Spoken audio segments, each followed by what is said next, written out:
ಆತ್ಮೀಯ ವಿದ್ಯಾರ್ಥಿಗಳೇ, R B maths ಟ್ಯೂಟರ್ಗೆ ತಮ್ಮನ್ನು ಸ್ವಾಗತ ಕೋರ್ತಾ ವಿದ್ಯಾರ್ಥಿಗಳೇ, ನಾವು ಕಳೆದ ವಿಡಿಯೋದಲ್ಲಿ 8ನೇ ತರಗತಿ ಘಾತಾಂಕಗಳ ಆಟ ಪಾಠದ ಪುಟ ಸಂಖ್ಯೆ 25ರಲ್ಲಿರ್ತಕ್ಕಂಥ ಎಲ್ಲ ಸಮಸ್ಯೆಗಳಿಗೆ ನಾವು ಪರಿಹಾರಗಳನ್ನು ಬಿಡಿಸಿದ್ದೇವೆ. ತಾವೇನಾದರೂ ಆ ವಿಡಿಯೋವನ್ನು ನೋಡಿಲ್ಲ ಅಂದರೆ ಡಿಸ್ಕ್ರಿಪ್ಷನ್ನಲ್ಲಿ ನಾನು ಲಿಂಕನ್ನು ಹಾಕಿರ್ತೀನಿ, ತಾವು ಆ ವಿಡಿಯೋವನ್ನು ನೋಡ್ಬೋದು. ಇವತ್ತಿನ ಈ ಒಂದು ತರಗತಿಯಲ್ಲಿ ಪುಟ ಸಂಖ್ಯೆ 48ರಲ್ಲಿರ್ತಕ್ಕಂಥ ಮೊದಲ 3 ಮುಖ್ಯ ಪ್ರಶ್ನೆಯಲ್ಲಿರ್ತಕ್ಕಂಥ ಸಮಸ್ಯೆಗಳಿಗೆ ನಾವು ಘಾತಾಂಕಗಳ ನಿಯಮಗಳನ್ನು ಅಧ್ಯಯನ ಮಾಡ್ತಾ ಪರಿಹಾರಗಳನ್ನು ಬಿಡಿಸೋಣ. ವಿದ್ಯಾರ್ಥಿಗಳೇ, ನಾವಿಲ್ಲಿ ಮೊದಲನೇದಾಗಿ ಈ ಘಾತಾಂಕಗಳ ನಿಯಮಗಳನ್ನು ಅಭ್ಯಾಸ ಮಾಡೋಣ. ವಿದ್ಯಾರ್ಥಿಗಳೇ, ಇಲ್ಲಿ ಒಟ್ಟು 7 ಘಾತಾಂಕಗಳ ನಿಯಮಗಳು ಇದ್ದಾವೆ. ಈ ನಿಯಮಗಳನ್ನು ನಾವು ಒಂದೊಂದಾಗಿ ನೋಡೋಣ. ವಿದ್ಯಾರ್ಥಿಗಳೇ, ಇಲ್ಲಿ ಮೊದಲೇ ಘಾತಾಂಕದ ನಿಯಮ ಎನ್ನದ ಘಾತ minus a is equal to 1 ಎನ್ನದ ಘಾತ ಎಗೆ ಏನಾಗ್ತದೆ, ಸಮ ಆಗ್ತದೆ. ವಿದ್ಯಾರ್ಥಿಗಳೇ, ಈ ಎನ್ನದ ಘಾತ ಮೈನಸ್ ಎ ಇದು ಅಂಶದಲ್ಲಿದೆ, ಇದು ಛೇದಕ್ಕೆ ಬಂದರೆ ಏನಾಗ್ತದೆ, ಘಾತ ಸೂಚಿಯ ಚಿಹ್ನೆ ಮೈನಸ್ ಇದೆ, ಅದೇನಾಗ್ತದೆ ಪ್ಲಸ್ ಆಗ್ತದೆ. ಇಲ್ಲೇನಿಲ್ಲ ಅಂದರೂ ಪ್ಲಸ್ ಇರ್ತದೆ. ಆದ್ದರಿಂದ 1 ಎನ್ನದ ಘಾತ ಎ ಅಂದರೆ ಪ್ಲಸ್ ಎ ಆಗ್ತದೆ. ಅದೇ ರೀತಿಯಾಗಿ ಎರಡನೇ ಒಂದು ನಿಯಮ ಎನ್ನದ ಘಾತ ಎ ಗುಣ್ಲೆ ಎನ್ನದ ಘಾತ ಬಿ ಈಸ್ ಈಕ್ವಲ್ ಟು. ವಿದ್ಯಾರ್ಥಿಗಳೇ, ಇಲ್ಲಿ ಆಧಾರಗಳು ಸಮನಾಗಿದ್ದಾಗ ಎನ್ ಆಧಾರ ಸಂಖ್ಯೆ ಸಮನಾಗಿದ್ದಾಗ ಘಾತ ಸೂಚಿ ಇಲ್ಲಿ ಎ ಇದೆ, ಇಲ್ಲಿ ಬಿ ಇದೆ. ಆದ್ದರಿಂದ ಆಧಾರಗಳು ಸಮನಾಗಿದ್ದಾಗ ಈ ಘಾತ ಸೂಚಿಗಳನ್ನು ನಾವು ಕೂಡಿಸ್ತೀವಿ ವಿದ್ಯಾರ್ಥಿಗಳೇ. ಅಂದರೆ ಎನ್ನದ ಘಾತ ಎ ಪ್ಲಸ್ ಬಿಗೆ ಏನಾಗ್ತದೆ, ಸಮ ಆಗ್ತದೆ. ಅದೇ ರೀತಿಯಾಗಿ ಮೂರನೇ ಒಂದು ನಿಯಮ ಎನ್ನದ ಘಾತ ಎ ಅದರ ಘಾತ ಬಿ ಇತ್ತು ಅಂದರೆ ಈ 2 ಘಾತ ಸೂಚಿಗಳು ಏನಾಗ್ತವೆ, ಗುಣಕಾರ ಆಗ್ತವೆ.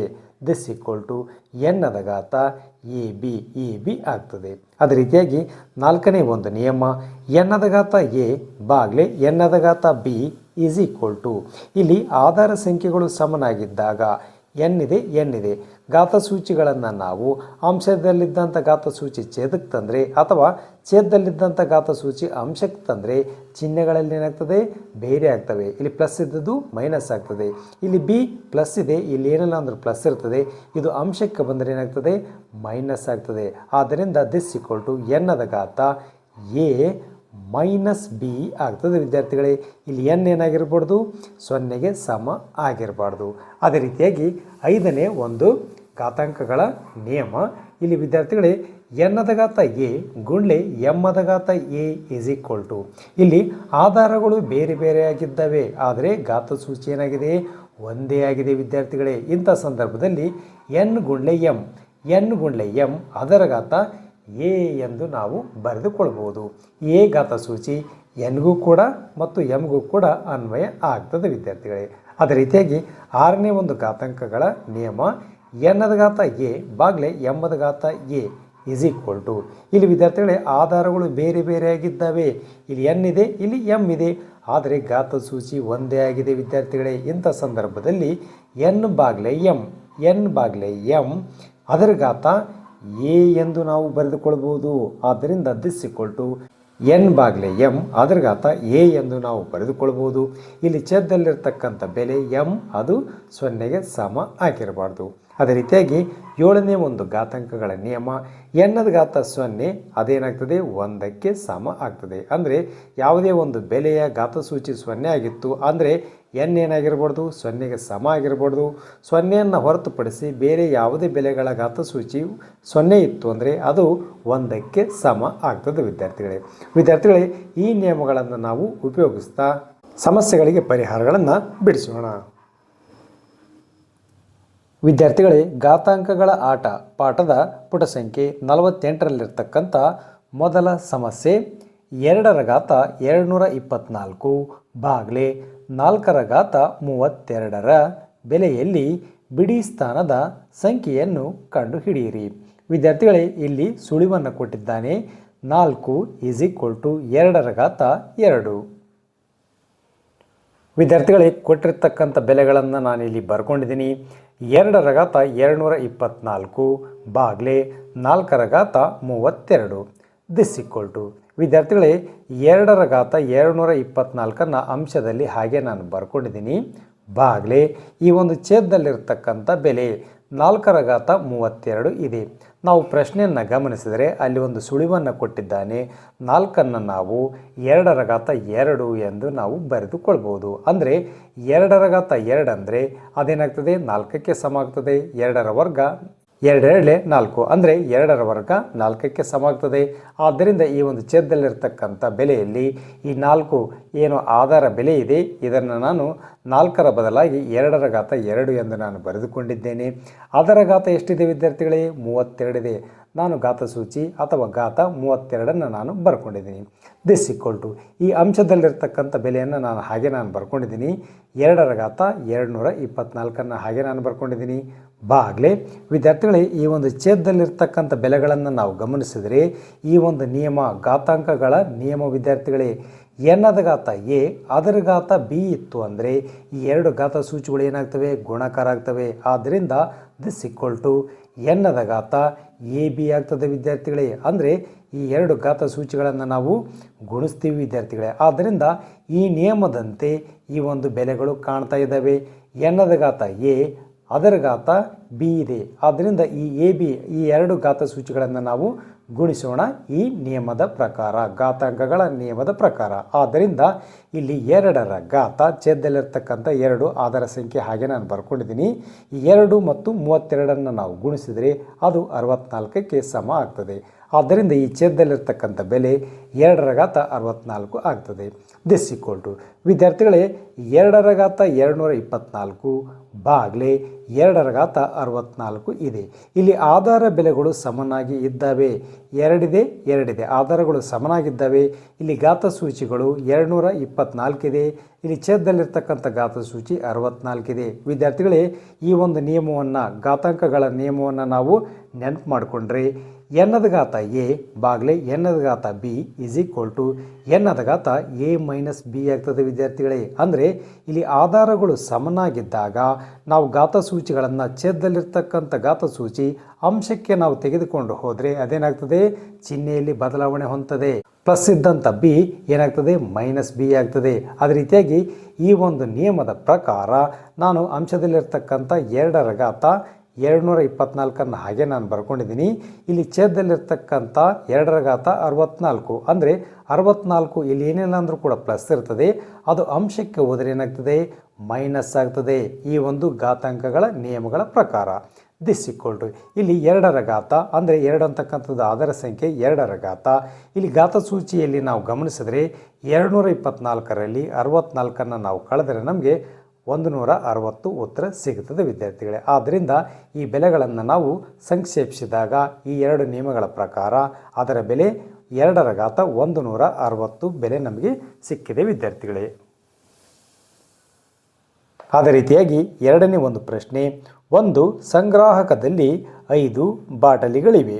ಪ್ರತಿದಿನ ಒಂದು ಹೊಸ ಸಂಗ್ರಾಹಕವನ್ನು ತರಲಾಗುತ್ತದೆ. 40 ದಿನಗಳ ನಂತರ ಎಷ್ಟು ಬಾಟಲಿಗಳು ಇರುತ್ತವೆ? ವಿದ್ಯಾರ್ಥಿಗಳೇ, ನಾವು ಪ್ರಶ್ನೆಯನ್ನು ಗಮನಿಸಿದರೆ ಇಲ್ಲಿ ಬಾಟಲಿಗಳನ್ನು ಸಂಗ್ರಹ ಮಾಡ್ತಕ್ಕಂಥ ಒಂದು ಸ್ಥಳ ಅಥವಾ ಒಂದು ಬ್ಯಾಗ್ ಅಂತ ಕೂಡ ನಾವು ಅನ್ಬೋದು. ಅದರಲ್ಲಿ ಒಂದು ಸಂಗ್ರಾಹಕದಲ್ಲಿ 5 ಬಾಟಲಿಗಳು ಇವೆ ವಿದ್ಯಾರ್ಥಿಗಳೇ. ಆದ್ದರಿಂದ ಆರಂಭದಲ್ಲಿ ಒಂದು ಸಂಗ್ರಾಹಕದಲ್ಲಿ 5 ಬಾಟಲಿಗಳು ಇವೆ. ಇಲ್ಲಿ ಪ್ರಶ್ನೆಯನ್ನು ನಾವು ಗಮನಿಸಿದರೆ ಪ್ರತಿದಿನ ಒಂದು ಸಂಗ್ರಾಹಕ ಹೆಚ್ಚಾಗ್ತಾ ಹೋಗ್ತದೆ ಅಂತ ಹೇಳ್ತಾ ಇದ್ದೇನೆ ವಿದ್ಯಾರ್ಥಿಗಳೇ. ಅಂದರೆ ಒಂದು ಸಂಗ್ರಾಹಕ ಪ್ರತಿದಿನ ಹೆಚ್ಚಾಗ್ತದೆ ಅಂತಂದರೆ ಪ್ರತಿದಿನ 5 ಬಾಟಲಿಗಳು ಹೆಚ್ಚಾಗ್ತಾ ಹೋಗ್ತವೆ ವಿದ್ಯಾರ್ಥಿಗಳೇ. ಆದ್ದರಿಂದ ಇಲ್ಲಿ 40 ದಿನಗಳ ನಂತರ ವಿದ್ಯಾರ್ಥಿಗಳೇ 40 ದಿನಗಳ ನಂತರ ಹೊಸದಾಗಿ ಬಂದ ಸಂಗ್ರಾಹಕಗಳು ಎಷ್ಟಾಗ್ತವೆ? 40 ಇದ್ದಾವೆ ವಿದ್ಯಾರ್ಥಿಗಳೇ. ಇಲ್ಲಿ ಮೊದಲ ಒಂದು ಸಂಗ್ರಾಹಕದಲ್ಲಿ 5 ಬಾಟಲಿಗಳು ಇದ್ದಾವೆ. ಆದ್ದರಿಂದ ಒಟ್ಟು ಸಂಗ್ರಾಹಕಗಳು ಎಷ್ಟಾಗ್ತವೆ? ಇಲ್ಲಿ ಮೊದಲ ಒಂದು ಸಂಗ್ರಾಹಕದಲ್ಲಿ 5 ಬಾಟಲಿಗಳಿದ್ದಾವೆ. ಅಂದರೆ ಇದು ಒಂದು ಸಂಗ್ರಾಹಕ. 1 ಪ್ಲಸ್ 40 ದಿನಗಳ ನಂತರ ಅಂದರೆ ಈ ಒಂದು 40 ಸಂಗ್ರಾಹಕಗಳು. ಅಂದರೆ 1 ಪ್ಲಸ್ 40 ಒಟ್ಟು 41 ಸಂಗ್ರಾಹಕಗಳಾಗ್ತವೆ ವಿದ್ಯಾರ್ಥಿಗಳೇ. ಆದ್ದರಿಂದ ಪ್ರತಿ ಸಂಗ್ರಾಹಕದಲ್ಲಿ 5 ಬಾಟಲಿಗಳಿರುವುದರಿಂದ ಅಂದರೆ ಪ್ರತಿಯೊಂದು ಸಂಗ್ರಾಹಕದಲ್ಲಿ 5 ಬಾಟಲಿಗಳು ಇದ್ದಾವೆ. ಆದ್ದರಿಂದ ನಾವು 41ಕ್ಕೆ 5ರಿಂದ ನಾವು ಗುಣಿಸೋಣ. 41 ಗುಂಡ್ಲೆ 5 ಅಂದರೆ ಒಟ್ಟು 205 ಬಾಟಲಿಗಳು ನಮಗೆ ಸಿಗ್ತವೆ ವಿದ್ಯಾರ್ಥಿಗಳೇ. ಆದ್ದರಿಂದ 40 ದಿನಗಳ ನಂತರ 205 ಬಾಟಲಿಗಳಿರುತ್ತವೆ ಅಂತ ತಾವು ಉತ್ತರವನ್ನು ಬರಿತೀರಾ. ವಿದ್ಯಾರ್ಥಿಗಳೇ, ಮೂರನೇ ಒಂದು ಸಮಸ್ಯೆ. ಕೊಟ್ಟಿರುವ ಸಂಖ್ಯೆಯನ್ನು 2 ಅಥವಾ ಹೆಚ್ಚು ಘಾತಾಂಕಗಳ ಗುಣಲಬ್ಧವಾಗಿ 3 ವಿಭಿನ್ನ ರೀತಿಯಲ್ಲಿ ಬರೆಯಿರಿ. ಘಾತಾಂಕಗಳು ಯಾವುದೇ ಪೂರ್ಣಾಂಕಗಳಾಗಿರಬಹುದು. ವಿದ್ಯಾರ್ಥಿಗಳೇ, ಇಲ್ಲಿ 3 ಸಂಖ್ಯೆಗಳನ್ನು ಕೊಟ್ಟಿದ್ದಾನೆ. ನಾವು ಈ 3 ಸಂಖ್ಯೆಗಳಿಗೆ ಒಂದೊಂದಾಗಿ ಪರಿಹಾರಗಳನ್ನು ಕಂಡು ಹಿಡಿಯೋಣ. ವಿದ್ಯಾರ್ಥಿಗಳೇ, ಇಲ್ಲಿ ಮೊದಲನೇ ಒಂದು ಸಂಖ್ಯೆ 64ರ ಘಾತಸೂಚಿ 3 ಇದೆ ಅಥವಾ 64ರ ಘನ ಇದೆ. ವಿದ್ಯಾರ್ಥಿಗಳೇ, ಈ ಒಂದು 64ರ ಘನವನ್ನು ನಾವು 3 ವಿಭಿನ್ನ ರೀತಿಯಲ್ಲಿ ಘಾತಾಂಕಗಳು ಯಾವುದೇ ಪೂರ್ಣಾಂಕಗಳು ಆಗಿರಲಿ ಅಂತ ಪ್ರಶ್ನೆ ಕೊಟ್ಟಿದ್ದಾನೆ. ನಾವು 3 ವಿಭಿನ್ನ ರೀತಿಯಲ್ಲಿ ನಾವು ಬರೆದುಕೊಳ್ಳೋಣ. ಆದ್ದರಿಂದ 64ರ ಘಾತ 3 ಇದೆ. ವಿದ್ಯಾರ್ಥಿಗಳೇ, ದಿಸ್ ಈಕ್ವಲ್ ಟು ವಿದ್ಯಾರ್ಥಿಗಳೇ, ನಾವು ಈ ಒಂದು 64 ಆಧಾರ ಸಂಖ್ಯೆ ಏನಿದೆ, ಈ ಒಂದು 64ಅನ್ನು ನಾವು 8ರ ಘಾತ 2 ಎಂದು ನಾವು ಬರೆದುಕೊಳ್ಬೋದು. ಅಂದರೆ 8 ಗುಂಡ್ಲೆ 8 8 64 ಆಗ್ತದೆ. ಆದ್ದರಿಂದ 8ರ ವರ್ಗವನ್ನಾಗಿ ನಾವು ಬರೆದುಕೊಳ್ಬೋದು. ಇದರ ಒಂದು ಘಾತಸೂಚಿ 3 ಇದೆ. ಆ ಒಂದು 3ಅನ್ನು ನಾನು ಬರ್ಕೊಂಡಿದ್ದೀನಿ. ವಿದ್ಯಾರ್ಥಿಗಳೇ, ದಿಸ್ ಈಕ್ವಲ್ ಟು ವಿದ್ಯಾರ್ಥಿಗಳೇ, ಎನ್ನದ ಘಾತ ಎ ಅದರ ಘಾತ ಬಿ ಈಸ್ ಈಕ್ವಲ್ ಟು ಎನ್ನದ ಘಾತ ಎ ಬಿ ಆಗ್ತದೆ. ಈ ಒಂದು ನಿಯಮ ಕಂಡ ಹಾಗೆ ಈ ಒಂದು ಬೆಲೆಗಳು ನಮಗೆ ಕಾಣ್ತಾ ಇದ್ದಾವೆ. ಆದ್ದರಿಂದ ಈ 2 ಘಾತಸೂಚಿಗಳನ್ನು ನಾವು ಗುಣಿಸಿದರೆ 8ರ ಘಾತ 2 3 6 ಆಗ್ತದೆ. 8ರ ಘಾತ 6 ಆಗ್ತದೆ. ವಿದ್ಯಾರ್ಥಿಗಳೇ, ಒಂದು ರೀತಿಯಲ್ಲಿ ನಾವು ಬರೆದುಕೊಂಡಿದ್ದೇವೆ. ಅದೇ ರೀತಿಯಾಗಿ ಈ ಒಂದು 64ರ ಘಾತ 3 ಈಸ್ ಈಕ್ವಲ್ ಟು ವಿದ್ಯಾರ್ಥಿಗಳೇ, ಈ ಒಂದು 64ಅನ್ನು ನಾವು 2ರ ಘಾತ 6 ಎಂದು ನಾವು ಬರೆದುಕೊಳ್ಬೋದು. ಅಂದರೆ 2ಅನ್ನು ನಾವು 6 ಸಾರಿ ನಾವು ಗುಣಿಸಿದಾಗ ನಮಗೆ 64 ಸಿಗ್ತದೆ. 2 2 4 4 2 8 8 2 16 16 2 32 32 2 64 ಆಗ್ತದೆ. ಆದ್ದರಿಂದ ಈ ಒಂದು 64 ಆಧಾರ ಸಂಖ್ಯೆಯನ್ನು ನಾವು 2ರ ಘಾತ 6 ಎಂದು ನಾವು ಬರೆದುಕೊಳ್ಬೋದು. ಅದರ ಘಾತ ಸೂಚಿ 3 ಇದೆ. ಆ 3ಅನ್ನು ನಾನು ಬರ್ಕೊಂಡಿದ್ದೀನಿ. ದಿಸ್ ಈಕ್ವಲ್ ಟು ವಿದ್ಯಾರ್ಥಿಗಳೇ, ಈ ಬೆಲೆಯನ್ನು ನಾವು ಗಮನಿಸಿದರೆ ಅದು ಎನ್ನದ ಘಾತ ಎ ಅದರ ಘಾತ ಬಿ ಹಾಗೆ ಕಾಣ್ತಾ ಇದೆ. ಆದ್ದರಿಂದ ದಿಸ್ ಈಕ್ವಲ್ ಟು ಎನ್ನದ ಘಾತ ಎ ಬಿ. ಅಂದರೆ ಈ ಒಂದು ಘಾತಸೂಚಿಗಳು ಏನಾಗ್ತವೆ, ಗುಣಕಾರ ಆಗ್ತವೆ. ಆದ್ದರಿಂದ ಈ ಒಂದು ನಿಯಮದ ಪ್ರಕಾರ ದಿಸ್ ಈಕ್ವಲ್ ಟು 2 ಆಧಾರ ಸಂಖ್ಯೆ ಹಾಗೆ ನಾನು ಬರ್ಕೊಂಡಿದ್ದೀನಿ. ಇಲ್ಲಿ 6 ಮತ್ತು 3ಅನ್ನು ನಾವು ಗುಣಿಸ್ಬೇಕಾಗ್ತದೆ. ಎದ ಸ್ಥಾನದಲ್ಲಿ 6 ಇದೆ, ಬಿದ ಸ್ಥಾನದಲ್ಲಿ 3 ಇದೆ. 6 3 ಎಷ್ಟಾಗ್ತದೆ, 18 ಆಗ್ತದೆ. ಆದ್ದರಿಂದ 64ರ ಘಾತ 3ಅನ್ನು ನಾವು 2ರ ಘಾತ 18 ಎಂದು ನಾವು ಬರೆದುಕೊಳ್ಬೋದು. ಅದೇ ರೀತಿಯಾಗಿ 64ರ ಘಾತ 3 ವಿದ್ಯಾರ್ಥಿಗಳೇ, ಈ ಒಂದು 64ಅನ್ನು ನಾವು 4ರ ಘಾತ 3 ಎಂದು ನಾವು ಬರೆದುಕೊಳ್ಬೋದು. ಅಂದರೆ 4 ಗುಂಡ್ಲೆ 4 ಗುಂಡ್ಲೆ 4 4 4 16 16 4 64 ಆಗ್ತದೆ. ಆದ್ದರಿಂದ 4ರ ಘಾತ 3 ಎಂದು ನಾವು ಬರೆದುಕೊಳ್ಬೋದು. ಅದರ ಘಾತ ಸೂಚಿ ಎಷ್ಟಿದೆ, 3 ಇದೆ. 3ಅನ್ನು ನಾನು ಬರ್ಕೊಂಡಿದ್ದೀನಿ. ಅದೇ ರೀತಿಯಾಗಿ ಈ ಬೆಲೆಯನ್ನು ನಾವು ಗಮನಿಸಿದರೆ ಎನ್ನದ ಘಾತ ಎ ಅದರ ಘಾತ ಬಿ ಈಸ್ ಈಕ್ವಲ್ ಟು ಎನ್ನದ ಘಾತ ಎ ಬಿ ಆಗ್ತದೆ. ಅಂದರೆ ಈ 2 ಘಾತಸೂಚಿಗಳನ್ನು ನೀವು ಗುಣಿಸ್ತೀರಾ. ಇಲ್ಲಿ 3 3 ಎಷ್ಟಾಗ್ತದೆ, 9 ಆಗ್ತದೆ. ಆದ್ದರಿಂದ 4ರ ಘಾತ 9 ಆಗ್ತದೆ.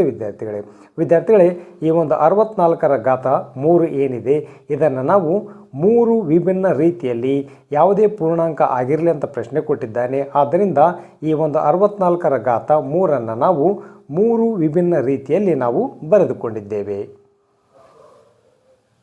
ಅದೇ ರೀತಿಯಾಗಿ 192 ಅದರ ಘಾತ 8 ಇದೆ. ವಿದ್ಯಾರ್ಥಿಗಳೇ, ಈ ಒಂದು ಸಂಖ್ಯೆಯನ್ನು ನಾವು 3 ವಿಭಿನ್ನ ರೀತಿಯಲ್ಲಿ ಘಾತಾಂಕಗಳ ಗುಣಲಬ್ಧವನ್ನಾಗಿ ಬರೆದುಕೊಳ್ಳೋಣ. ಆದ್ದರಿಂದ ಈ ಒಂದು 192ಅನ್ನು ನಾನು 2ರಿಂದ ನಾನು ಭಾಗಿಸ್ತಾ ಇದ್ದೀನಿ.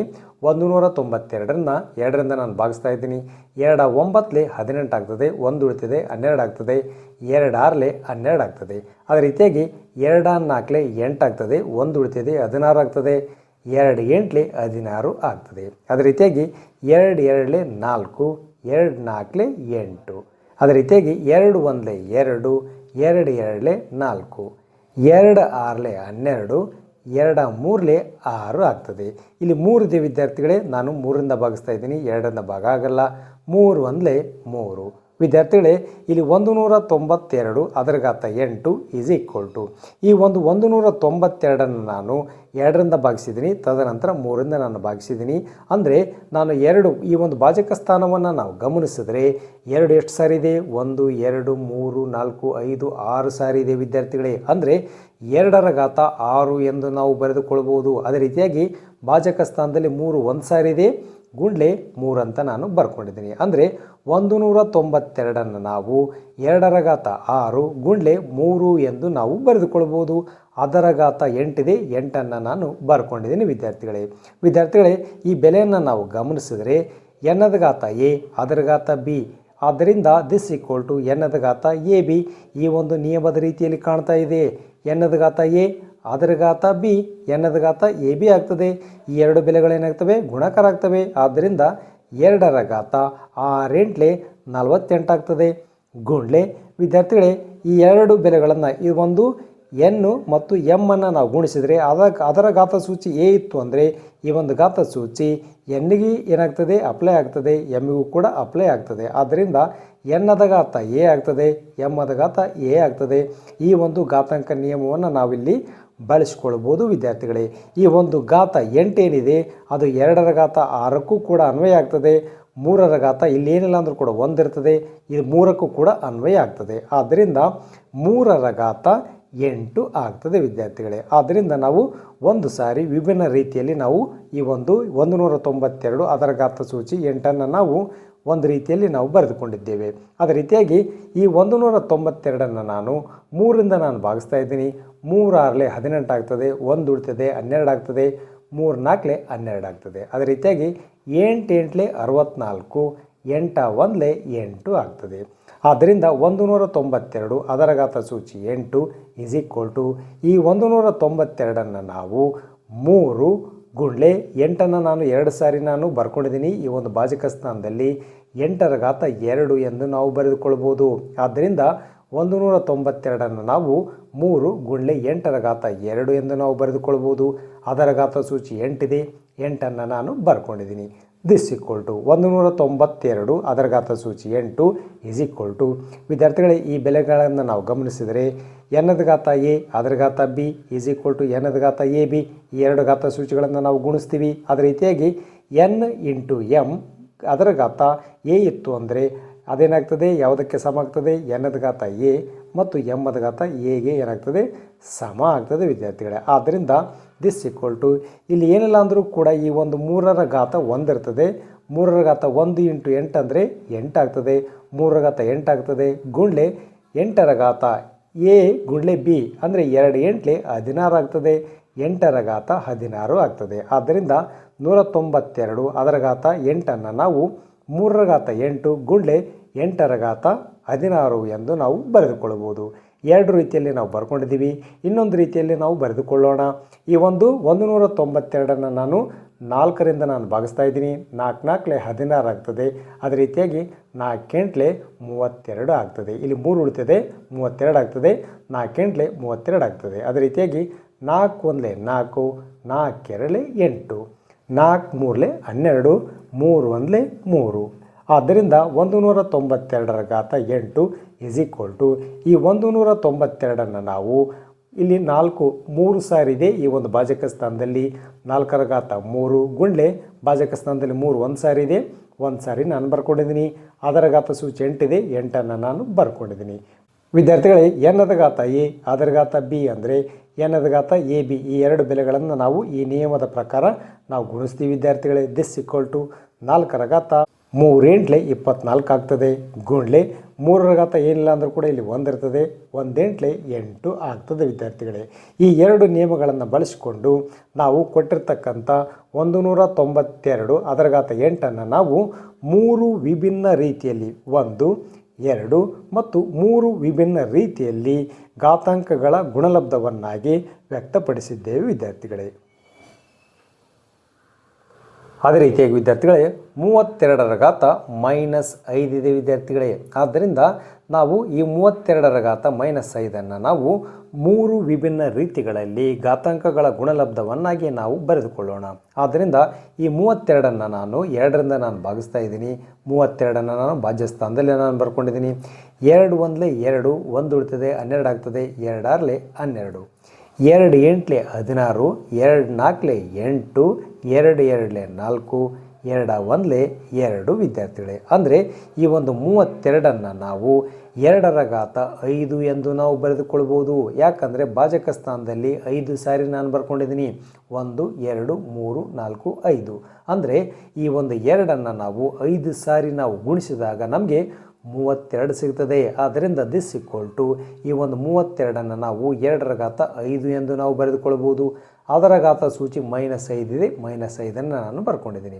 ದಿಸ್ ಈಕ್ವಲ್ ಟು ವಿದ್ಯಾರ್ಥಿಗಳೇ ಈ ಒಂದು ಬೆಲೆಗಳನ್ನು ನಾವು ಗಮನಿಸಿದರೆ ಈ ಒಂದು ಘಾತಾಂಕಗಳ ನಿಯಮ ಎನ್ನದ ಘಾತ ಎ ಅದರ ಘಾತ ಬಿ ಅಂದರೆ ಎನ್ನದ ಘಾತ ಎ ಬಿ ಆಗ್ತದೆ. ಈ 2 ಘಾತ ಸೂಚಿಗಳು ಗುಣಾಕಾರ ಆಗ್ತವೆ. ಆದ್ದರಿಂದ ಎನ್ನದ ಘಾತ ಎ ಅದರ ಘಾತ ಬಿ ಅಂದರೆ ಈ 2 ಘಾತ ಸೂಚಿಗಳು ಗುಣಾಕಾರ ಆಗ್ತವೆ. ಆದ್ದರಿಂದ 2ರ ಘಾತ ಇಲ್ಲಿ 5 ಏನಿಲ್ಲ ಅಂದರೂ ಕೂಡ ಇಲ್ಲಿ ಪ್ಲಸ್ ಇರ್ತದೆ. ಈ ಒಂದು 5 ಮೈನಸ್ ಇದೆ. ಪ್ಲಸ್ ಇಂಟು ಮೈನಸ್ ಮೈನಸ್ ಆಗ್ತದೆ. 5 5 25 ಆಗ್ತದೆ. ಅಂದರೆ 2ರ ಘಾತ -25 ಆಗ್ತದೆ ವಿದ್ಯಾರ್ಥಿಗಳೇ ಈ ಒಂದು ಘಾತಾಂಕಗಳ ನಿಯಮವನ್ನು ನಾವು ಗಮನಿಸಿದರೆ ಎನ್ನದ ಘಾತ -a ಇತ್ತು ಅಂದರೆ ಇದು ಅಂಶದಲ್ಲಿರ್ತಕ್ಕಂಥ ಬೆಲೆಯನ್ನು ನಾವು ಛೇದಕ್ಕೆ ತಂದರೆ ಈ ಒಂದು ಘಾತ ಸೂಚಿ ಮೈನಸ್ ಇದ್ದದ್ದೇನಾಗ್ತದೆ ಪ್ಲಸ್ ಆಗ್ತದೆ. ಆದ್ದರಿಂದ ಎನ್ನದ ಘಾತ -a = 1 ಎನ್ನದ ಘಾತ +a ಆಗ್ತದೆ ವಿದ್ಯಾರ್ಥಿಗಳೇ. ಆದ್ದರಿಂದ ಈ ಒಂದು ಅಂಶದಲ್ಲಿರ್ತಕ್ಕಂಥ ಈ ಒಂದು ಬೆಲೆಯನ್ನು ನಾವು =1 2ರ ಘಾತ +25 ಆಗ್ತದೆ. -25 ಘಾತ ಸೂಚಿ ಏನಿದೆ ಅದು +25 ಆಗ್ತದೆ ವಿದ್ಯಾರ್ಥಿಗಳೇ. ಆದ್ದರಿಂದ ಈ ಒಂದು 32ರ ಘಾತ -5 ನಾವು ಒಂದು ವಿಭಿನ್ನ ರೀತಿಯಲ್ಲಿ ಘಾತಾಂಕದ ನಿಯಮದ ಪ್ರಕಾರ ನಾವು ಒಂದು ವಿಭಿನ್ನ ರೀತಿಯಲ್ಲಿ ಘಾತಾಂಕಗಳ ಗುಣಲಬ್ಧವನ್ನಾಗಿ ನಾವು ಬರ್ಕೊಂಡಿದ್ದೀವಿ. ಅದೇ ರೀತಿಯಾಗಿ ಇನ್ನೊಂದು ಸಾರಿ 2ನೇ ವಿಧಾನದಲ್ಲಿ ನಾವು ಬರೆದುಕೊಳ್ಳೋಣ. 32ರ ಘಾತ -5 ಈ ಒಂದು 32 ನಾನು 4ರಿಂದ ನಾನು ಭಾಗಿಸ್ತಾ ಇದ್ದೀನಿ. 4 8 32, 4 2 8, 2 1 2 ವಿದ್ಯಾರ್ಥಿಗಳೇ. ಆದ್ದರಿಂದ ದಿಸ್ ಈಕ್ವಲ್ ಟು ಈ ಒಂದು 32 ನಾವು 4 × 4 ಅಂದರೆ 4ರ ವರ್ಗವನ್ನಾಗಿ ನಾವು ಬರ್ಕೊಳ್ಬೋದು. ಗುಂಡ್ಲೆ ಭಾಜಕ ಸ್ಥಾನದಲ್ಲಿ 2 ಇದೆ, 2 ನಾನು ಬರ್ಕೊಂಡಿದ್ದೀನಿ. ಅಂದರೆ ಈ ಒಂದು 32 ನಾವು 4ರ ಘಾತ 2 × 2 ಎಂದು ನಾವು ಬರೆದುಕೊಳ್ಬೋದು. ಅದರ ಘಾತ ಸೂಚಿ -5 ಇದೆ, -5 ನಾನು ಬರ್ಕೊಂಡಿದ್ದೀನಿ. ದಿಸ್ ಈಕ್ವಲ್ ಟು ವಿದ್ಯಾರ್ಥಿಗಳೇ ಎನ್ನದ ಘಾತ ಎ ಅದರ ಘಾತ ಬಿ ಅಂದರೆ ಎನ್ನದ ಘಾತ ಎ ಬಿ ಆಗ್ತದೆ. ಇಲ್ಲಿ 4ರ ಘಾತ 2 ಅದರ ಘಾತ -5 ಇದೆ. ಈ 2 ಮತ್ತು -5 ಏನಾಗ್ತವೆ ಗುಣಾಕಾರ ಆಗ್ತವೆ. ಆದ್ದರಿಂದ 4ರ ಘಾತ 2 ಪ್ಲಸ್ ಇದೆ, ಪ್ಲಸ್ ಇಂಟು ಮೈನಸ್ ಮೈನಸ್ ಆಗ್ತದೆ. 2 5 10 ಆಗ್ತದೆ. ಗುಂಡ್ಲೆ ವಿದ್ಯಾರ್ಥಿಗಳೇ ಇಲ್ಲಿ n × m ಅದರ ಘಾತ ಎ ಇತ್ತು ಅಂದರೆ ಈ ಒಂದು ಘಾತ ಸೂಚಿ ಎನ್ಗೂ ಕೂಡ ಅನ್ವಯ ಆಗ್ತದೆ ಮತ್ತು ಈ ಒಂದು ಘಾತ ಸೂಚಿ ಎಮ್ಗೂ ಕೂಡ ಅನ್ವಯ ಆಗ್ತದೆ. ಅದೇನಾಗ್ತದೆ ಎನ್ನದ ಘಾತ ಎ ಆಗ್ತದೆ ಗುಂಡ್ಲೆ ಎಮ್ಮದ ಘಾತ ಎ ಆಗ್ತದೆ ವಿದ್ಯಾರ್ಥಿಗಳೇ. ಆದ್ದರಿಂದ ಇಲ್ಲಿ ಎನ್ನದ ಸ್ಥಾನದಲ್ಲಿ 4 ಇದೆ ಮತ್ತು ಎಮ್ದ ಸ್ಥಾನದಲ್ಲಿ 2 ಇದೆ ವಿದ್ಯಾರ್ಥಿಗಳೇ. ಆದ್ದರಿಂದ ನಾನಿಲ್ಲಿ 2ರ ಘಾತ ಇಲ್ಲಿ ಏನಿಲ್ಲ ಅಂದರೂ ಕೂಡ ಪ್ಲಸ್ ಇರ್ತದೆ, ಪ್ಲಸ್ ಇಂಟು ಮೈನಸ್ ಮೈನಸ್ ಆಗ್ತದೆ. 2ರ ಘಾತ 5 1 5 ಆಗ್ತದೆ, 2ರ ಘಾತ -5 ಆಗ್ತದೆ ವಿದ್ಯಾರ್ಥಿಗಳೇ. ದಿಸ್ ಈಕ್ವಲ್ ಟು ವಿದ್ಯಾರ್ಥಿಗಳೇ ಎನ್ನದ ಘಾತ -a = 1 ಎನ್ನದ ಘಾತ +a ಆಗ್ತದೆ. ಅಂಶದಲ್ಲಿದ್ದಂಥ ಬೆಲೆ ಛೇದಕ್ಕೆ ಬಂದರೆ ಘಾತ ಸೂಚಿಯ ಚಿಹ್ನೆಗಳು ಏನಾಗ್ತವೆ ಬೇರೆ ಆಗ್ತವೆ. ಇಲ್ಲಿ 4ರ ಘಾತ -10 ಇದೆ, ಇದನ್ನು ನಾನು ಛೇದದಲ್ಲಿ ನಾನು ಬರ್ಕೊಳ್ತಾ ಇದ್ದೀನಿ. = 1 4ರ ಘಾತ +10 ಆಗ್ತದೆ ಗುಂಡ್ಲೆ 2ರ ಘಾತ +5 ಆಗ್ತದೆ ವಿದ್ಯಾರ್ಥಿಗಳೇ. ನಾವು 2 ರೀತಿಯಲ್ಲಿ ನಾವು ಬರ್ಕೊಂಡಿದ್ದೀವಿ ವಿದ್ಯಾರ್ಥಿಗಳೇ. ಅದೇ ರೀತಿಯಾಗಿ ಇನ್ನೊಂದು ರೀತಿಯಲ್ಲಿ ನಾವು ಬರೆದುಕೊಳ್ಳೋಣ ವಿದ್ಯಾರ್ಥಿಗಳೇ. ಇಲ್ಲಿ 32ರ ಘಾತ -5 ಈ ಒಂದು 32 ನಾನು 16ರಿಂದ ನಾನು ಭಾಗಿಸ್ತಾ ಇದ್ದೀನಿ. 16 7 32, 2 1 2 ಆಗ್ತದೆ. ದಿಸ್ ಈಕ್ವಲ್ ಟು ಈ ಒಂದು 32 ನಾವು 16 × 2 ಎಂದು ನಾವು ಬರೆದುಕೊಳ್ಬೋದು. ಅದರ ಘಾತ ಸೂಚಿ -5 ಇದೆ, -5 ನಾನು ಬರ್ಕೊಂಡಿದ್ದೀನಿ. ದಿಸ್ ಈಕ್ವಲ್ ಟು ಈ ಬೆಲೆಗಳನ್ನು ನಾವು ಗಮನಿಸಿದರೆ ಎನ್ನದ ಘಾತ ಎ ಅದರ ಘಾತ ಬಿ ಈಸ್ ಈಕ್ವಲ್ ಟು ಎನ್ನದ ಘಾತ ಎ ಬಿ. ಈ ಒಂದು ಘಾತಾಂಕಗಳ ನಿಯಮಗಳನ್ನು ನಾವು ಬಳಸಿಕೊಂಡ್ರೆ ಇಲ್ಲಿ ಎನ್ನದ ಘಾತ ಎ ಇಲ್ಲಿ ಏನಂದ್ರೂ ಕೂಡ ಒಂದಿರ್ತದೆ.